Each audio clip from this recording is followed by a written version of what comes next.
Aí galera, vou fazer mais um vídeo agora com relação aos materiais Marvel, conforme o pessoal pediu nos comentários. Eu tinha feito dos materiais mais independentes antes, agora eu vou começar a comentar alguma coisa da Marvel aqui. O próximo eu vou falar sobre a DC e depois eu volto para o material independente aí para fazer uma dica para a galera.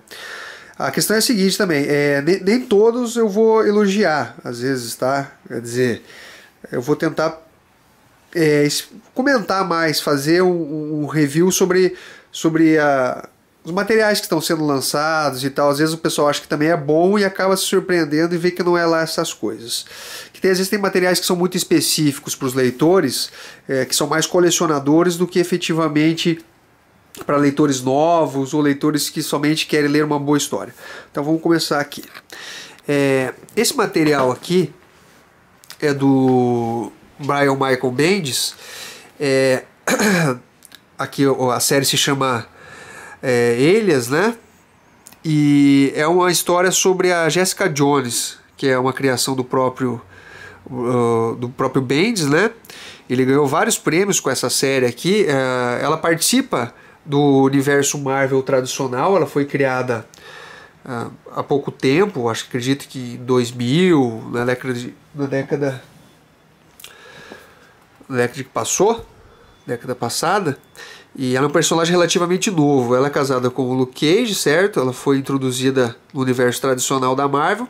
No entanto, as suas histórias, elas tinham ela foi publicada pela linha Max, que seria um selo Marvel Vertigo. As histórias dela seguem bem a linha da Vertigo, na Marvel no caso, da Vertigo, né? O pessoal costuma falar, eu falo Vertigo. Mas as histórias são excelentes. Esse encadernado aqui, ela engloba, se não me engano, as 12 edições. É uma história de detetive e histórias com esse tipo de roteiro. O Bendis, ele escreve muito, mas muito bem. Ele é muito bom nessa parte aqui. Essa série aqui, ela é excelente, é uma história investigativa. Ela envolve a Jessica Jones e o suposto parente dela, Rick Jones. É uma série que eu recomendo, ela vale muito a pena. Isso aqui é uma leitura de qualidade, tá? Isso aqui eu não sei se vocês conseguem achar fácil, mas é uma série excelente. A arte é muito boa, né? Como vocês podem ver aqui, apesar que aqui são mais alguns extras. Aqui a arte combina bastante com a série. Aqui são os extras que eu já estava mostrando.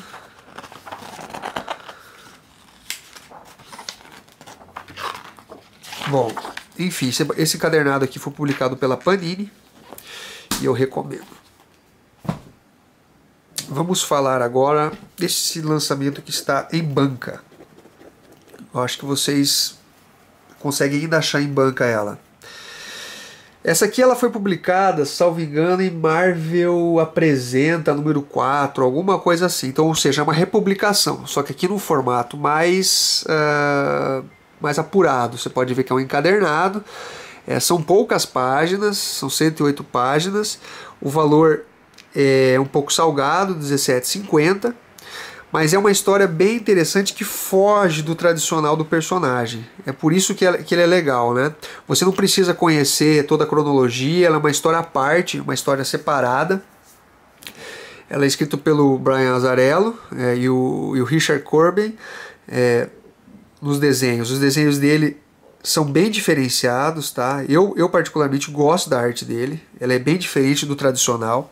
Isso aqui é uma história fechada, então é interessante vocês adquirir um material assim, porque ele foge daquela coisa cronológica que você precisa saber.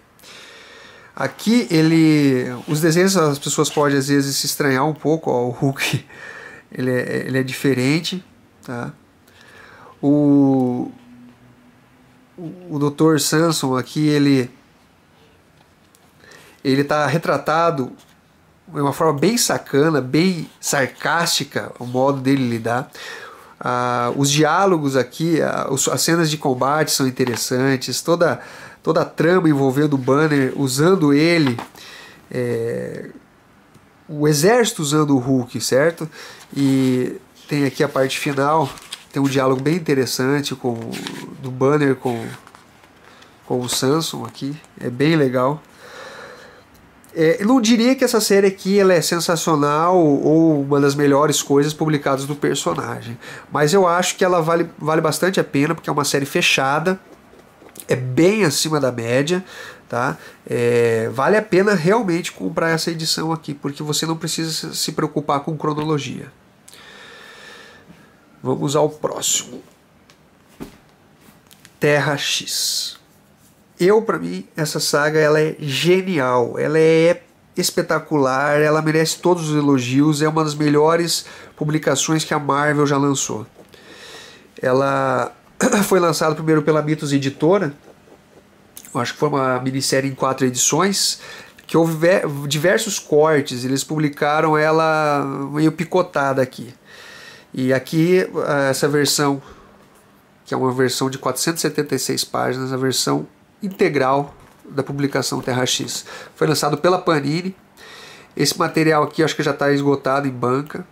Era um valor bem alto, acho que passava de R$100 o valor da publicação, mas você conseguia, usando aqueles descontos e tudo mais, pagar até abaixo de R$100.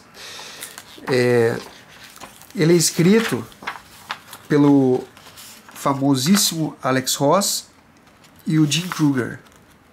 Eles que fizeram toda a elaboração dessa história. A história é muito bem escrita, ela trata do futuro do universo Marvel, com as mutações, então todos os personagens estão modificados. A população toda ela sofreu mutação, então todo mundo tem poderes. Mas era uma série muito, mas muito bem escrita. Todos os personagens, em regra, são bem desenvolvidos. Eu particularmente não gostei do futuro do Thor e o do futuro do Hulk. Eu achei que esses foram os que deixaram a desejar. Os outros personagens, a trama é muito bem amarrada, é tudo intrincado, a trama vai se desenrolando, de repente vai revelando novas coisas, ela vai te surpreendendo conforme cada capítulo. Tem a arte aqui, ela não é do Alex Ross, como vocês estão vendo, mas mas mesmo assim é uma arte bem competente. Aqui a gente tem os esboços aqui, daí esses sim feitos pelo Alex Ross. Aqui é a espécie de uma conversa do Vigia com o Homem-Máquina, né? Que eles que narram toda a história do que está acontecendo.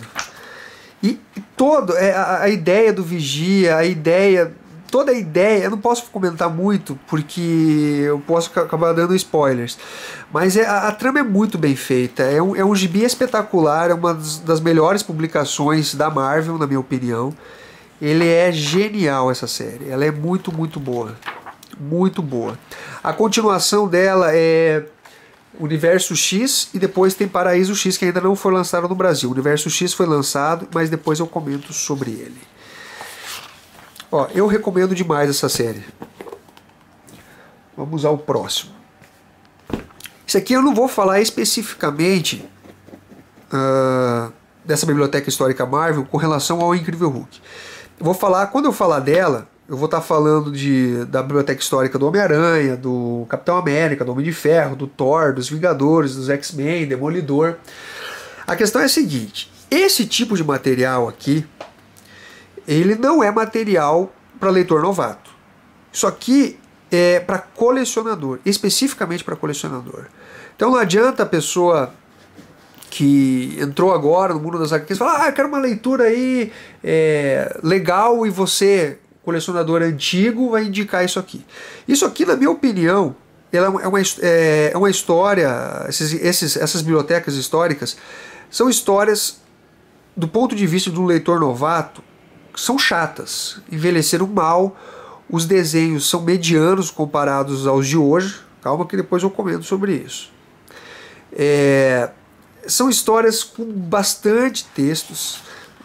Os quadrinhos eles são cheio de textos explicativos, qualquer coisa é explicada. Ah, ele vai dar um tiro.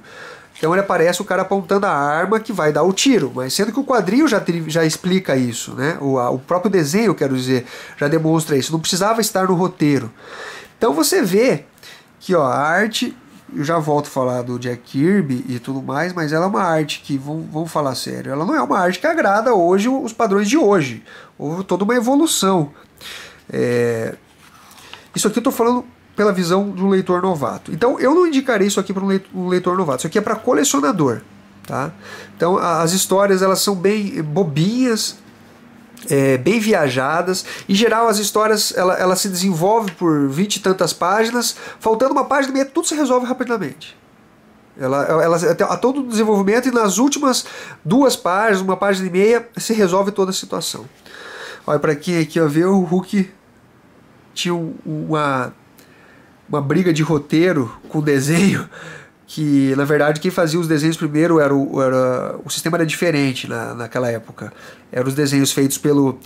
O desenhista fazia toda a história e quem escrevia, fazia o roteiro mais ou menos, era o argumentista. Então primeiro se fazia os desenhos e depois colocava-se o argumento em cima. E você pode ver que tinha uma leve discordância com relação ao Hulk voar ou não voar. Os textos falam em saltos, mas os desenhos são claros de que o Hulk está voando, olha. Olha aqui.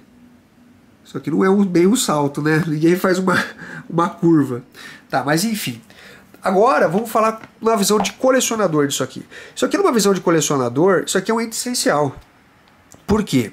Porque você tem todo o desenvolvimento do personagem. Você vê a primeira aparição, você vê todo o desenrolar da criação do personagem, toda a ideia que hoje são usadas por outros roteiristas é com base nisso aqui. Isso aqui também é de fundamental importância. E quando eu falo do roteiro ser infantil, ele é infantil. É porque foi publicado na década de 60. Então realmente você não vai ter... na época os leitores eles eram mais inocentes. Hoje o mundo mudou. Então a gente tem roteiros mais elaborados e esse tipo de história aqui já não vai agradar um leitor de 13, 14 anos. Mas são histórias muito bobinhas. Mas isso, independentemente disso, ele tem um valor histórico, ele tem um valor de evolução do personagem, de você saber como tudo se desenvolveu, certo? Todos os outros personagens secundários envolvidos, você vê toda uma evolução e você consegue entender, vendo até hoje uma edição atual, porque toda ela é baseada nisso aqui, que são as primeiras histórias. Com relação à arte que eu estava criticando, ela é uma crítica em partes. Por quê? Porque o Jack Kirby, se você reparar, ele desenhava, não era uma edição mensal, ele desenhava 5, 6 edições mensais, inclusive ajudando na composição das histórias, e ainda ele fazia capas. Então o cara era um fenômeno mesmo. Quando falo que o cara é genial, ele é genial. Aqui vocês não conseguem ter uma noção da arte dele, porque, queira ou não, era uma arte mais apressada, porque ele desenhava muito. Eram muitos quadrinhos que ele desenvolvia. Agora você pega desenhos dele que não exigiam um prazo apertado de uma mensal, os desenhos dele são espetaculares. Escreve lá no Google a arte do Jack Kirby, vocês vão ver a arte dele detalhista, consideravelmente diferente do que a gente vê aqui, certo? É uma arte bem diferente, muito mais elaborada, tá? Quando eu critico os desenhos dele aqui nessas revistas, é porque hoje nós temos desenhistas, vamos dizer assim, a arte de hoje ela é diferente dessa arte antiga, né? Essa arte antiga é uma arte mais reta. Você pode ver que os personagens aqui são mais quadrados e tudo mais. Eu não estou tirando o mérito do Jack Kirby, porque ele foi o precursor, é o rei Kirby e tudo mais. Você repara nas artes dele que não estão envolvidas com as mensais, com séries periódicas, que ele faz realmente um trabalho espetacular. Então, o que eu quero dizer é o seguinte: se você é colecionador mesmo, isso aqui é indispensável, tá? E quando eu falo disso aqui é todos os personagens, Homem-Aranha, Capitão América, X-Men, Vingadores e tudo mais. Agora, se você é um leitor novato, que você não tem como eu posso dizer, uma afinidade com relação à cronologia, e nem você está pouco se ferrando para a cronologia, isso aqui não é para você. Tá? Isso aqui é para colecionador. Vamos para a próxima série. Supremos, da linha Ultimate. Este é o volume 1 e este é o volume 2. Esse aqui são as versões em capa dura. Foram lançadas versões em capa mole e versões em capa dura. Essas aqui são as versões em capa dura. Tá? Esse aqui, o Supremo, seria os Vingadores do universo Ultimate. Tá? Eles são personagens de uma linha, de um universo paralelo. Tá? Tem o Capitão América, tem o Thor, tem o Hulk, tem o Gavião Arqueiro, o Gigante, a Vespa, o Homem de Ferro, mas são todos personagens diferentes, tá, da linha tradicional da Marvel. No entanto, ele é interessante porque eles podem ser explorados de forma não convencional. Você pega, por exemplo, o Capitão América dessa série aqui, ele não é um Capitão América tão bondoso quanto o Capitão América que a gente está acostumado a ver no universo Marvel tradicional, o universo Marvel 616. Aqui a gente tem os roteiros de Mark Millar e os desenhos do Bryan Hitch. Os desenhos dele nessa série são simplesmente fenomenais. Eles são simplesmente de deixar você embasbacado. As cenas de ação, os painéis que ele faz de páginas duplas. Deixa eu ver se eu acho aqui alguma coisa. Olha só isso. Essa série aqui, ela é fenomenal. Ela é fenomenal. Como dizem, ela parece um roteiro feito exatamente para virar filme. Olha, é uma arte espetacular mesmo. Essa série aqui eu considero a melhor que o Bryan Hitch já desenhou. Então conta toda a história, as tramas envolvendo os Vingadores. O Hulk, nessa versão, ele é espetacular. Ele é muito bem bolado nessa versão. Só que eu acho difícil colocar ele como um personagem principal. Então ele fica meio como coadjuvante, uma espécie de as na manga dos Vingadores. E é muito interessante ver a forma que ele é usado. O Gavião Arqueiro é um ótimo personagem aqui. O Capitão América, nessa versão também, ele é muito filho da puta, vamos dizer assim, porque o cara realmente ele não é tão bonzinho com os bandidos, não. Esse volume 2 mantém o mesmo nível, ou até superior ao volume 1, tá? É uma continuação. Esse aqui é o volume 1, literalmente, com toda a publicação que teve da mensal. E esse aqui depois ela foi zerada e voltou no volume 2, que também é o próprio volume 2, aqui publicando toda a série. Eu acho que foram até mais de 12 volumes esse segundo volume aqui, de 12 mensais. A arte mantém o livro, roteiro espetacular de novo, a arte é fabulosa. Você vê que as cenas de ação é tudo espetacular nessa série aqui. E eles são ótimos encadernados porque são séries exatamente fechadas. Você lê isso aqui e entende tudo, você lê isso aqui e entende tudo. Apesar de que, obviamente, se você ler o volume 1, você tem que ler o volume... Ou se você ler o volume 2, você vai ter que ler o volume 1. Tá? Apesar de ser séries fechadas, é interessante você ler os dois. Tá? É espetacular aqui. Então, pessoal, é mais ou menos isso. Por enquanto, as dicas da Marvel ficam por aqui. O próximo eu vou fazer da DC. Abraços.